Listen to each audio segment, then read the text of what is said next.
Hey everybody, Economic Ninja here. I hope you're doing well. I want to talk to you today about why copper pennies are about to become your strongest asset. And it's really important that people understand this because they're not going to understand when the price of copper takes off like crazy and where you could have sat back right now and just picked 95, 98% copper pennies right up out of your change drawer, pick them up off the streets. We're in a moment right now. Well, let me back up. A copper penny is a penny that's dated 1982 and older. All right. Um, if you hold it up next to a penny that's 1983 and newer, very stark difference. The reason why it's important to collect these now because they're virtually free. A 1 cent copper penny face value is worth almost 3 cents today in the copper melt value. It is going to be your strongest asset because not only is copper going to continue to go up in value, I believe exponentially, because of trade wars. And I want you to understand something else, please. There's a term called Dr. Copper. It refers to the health or weakness of an economy based on the price of copper because copper is so influential and needed in the construction industry. And when construction is going strong, the demand for copper is high. But there's so much more to copper than what meets the eye. Okay? I think that it's important to be collecting these pennies and not rushing out because I heard somebody tell me before, and I went and bought one bar. There are companies that melt copper into these bars with little designs on it, and you pay a stupid amount over the actual value of the copper. The only way to get copper undervalued is to collect copper pennies. I used to at the fire station, go when I was working as a firefighter. I would buy boxes of pennies from the bank and I would sit there and I would just separate the copper ones.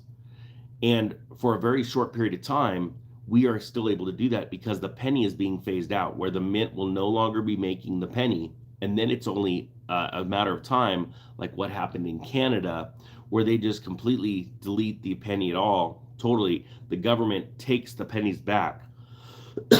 Excuse me, I don't know why I'm coughing. They take the pennies back and then they melt them down and they keep the metal value, whether that be the copper value or the zinc value. Now, collecting these pennies up off the street in your spare change, if you're working at a grocery store and you're able to, bring yourself a handful of quarters and swap out the copper pennies for quarters, it's the only way that you could buy copper for half to a third of its actual value. This is akin to what happened back in 1960, was it 64, when dimes and quarters ceased to be made out of 90% silver.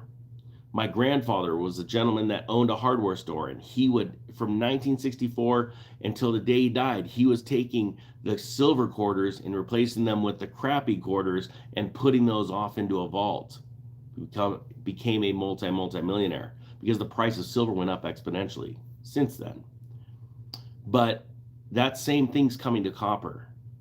See, we're going to go through a mini bout of hyperinflation, and most people don't even believe that. Do me a favor, type yes or no if you agree with that. We're going to see the US dollar hyperinflate, even way more than it's done over a period of time since the dawn of its creation. We're going to see it come in and hyperinflate in a short period of time. Way worse than what we experienced during COVID and way worse than we experienced in the late 70s, early 80s. Now, when does that happen? Nobody truly knows. However, we're getting super close because everything around us is still inflating, right? Home prices are still high. They're coming off their tops. Car prices are coming off their tops. The only reason those two are coming off their tops is because jobs are being lost, debt is being increased. But here's the thing.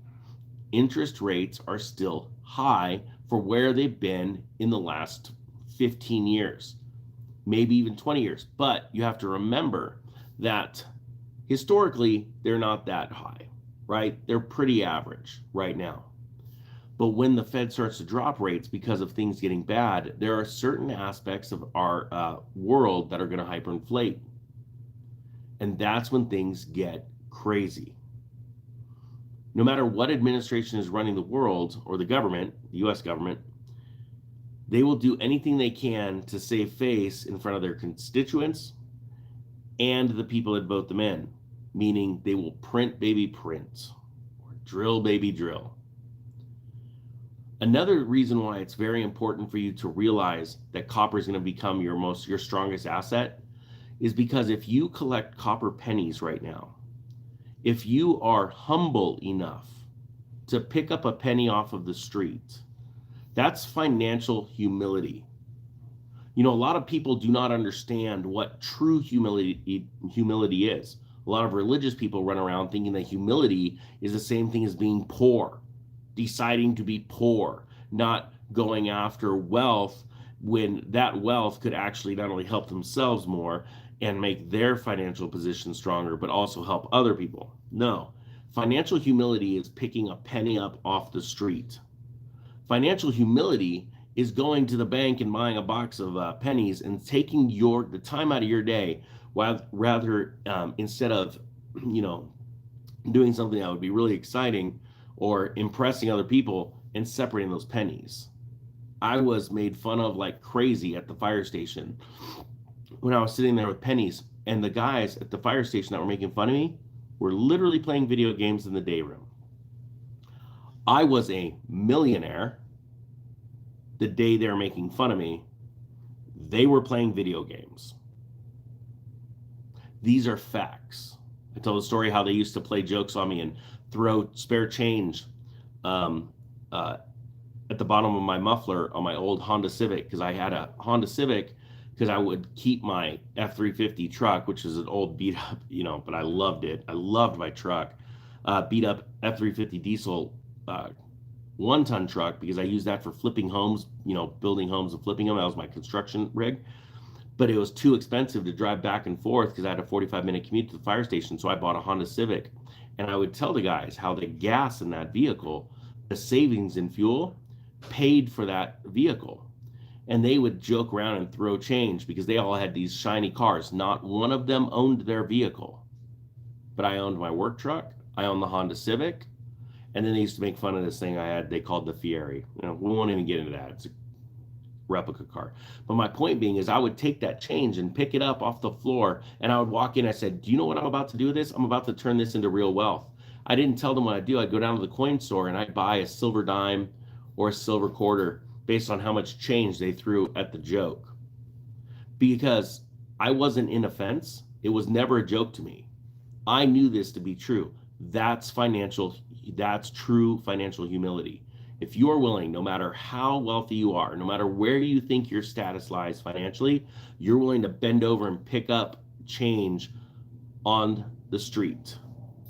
Most people think it's beneath them. Now, don't pick it up in the bathroom. That crap's just nasty. But I hope you understand this. A copper penny is about to become your strongest asset, not only because of the rarity that it's about to experience, because I believe there's a day soon in the next few years where the penny will cease to exist, just like Canada. But secondly, you're going to have, so the value of it's going to go up. The value of copper is going to go up. So that's two reasons. And the third reason is because if you've ever heard the term, if you forget where you came from, you'll lose where you're going. It's the exact same thing with finances. If you forget how hard it was to get from poor to middle class to rich, then to wealthy, and that's possible for every single one of you. I've went through all of those gamuts. Actually, I can never say that I've ever been poor, ever. I was raised in a middle class family. I've always had a job since the day I was 14. I was middle class.